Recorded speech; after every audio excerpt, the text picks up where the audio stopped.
pipicturean kita. Pangputro ako magka-record pa. Okay lang.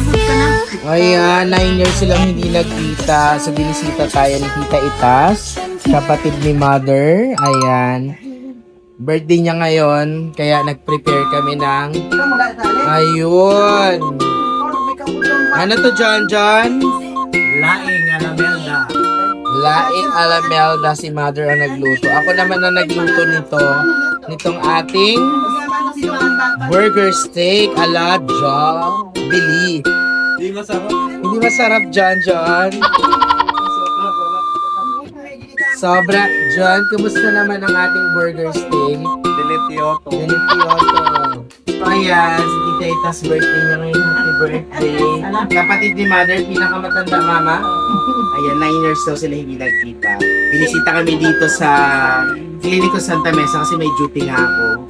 And si ate, cousin ko, Ate Sale, ay, hindi pala mag-bless. So, mag-bless, magpinsan lang.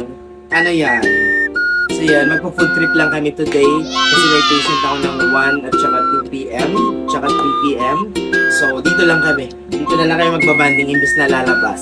Kasi biglaan lang to. Nagsimba sila sa Baclaran. Tapos tumuloy dito sa Santa Mesa para makapagbanding. Kasi uwi na si Mother next week. Iwanan niya na kami. Ilang months ka dito, Mother? Dalawang months siya dito. Kasi iwanan niya na kami. Pauwi na siyang summer, mga katuts. Kaya sobrang chill lang, happy lang habang nandito sila. Again, magbabanding lang kami saglit. So, yun lang. Thank you and don't forget to smile. So, ito na yung lunch namin. Ito from Tagaytay na binili natin. Laing. Yan yung gusto ko sa laing, no? Yung talagang yung pinakagata niya na natuyo na. Ayan, 2 gata yun. Tapos ito, lechon manok and liempo. At syempre, barbecue. Pork barbecue. And yung burger steak with ni Doc Noy. Para daw Kaya mga tuts, let's eat na ng ating lunch. Ano yung diet natin? Wala na naman. Aray ko. Cancel. Ah!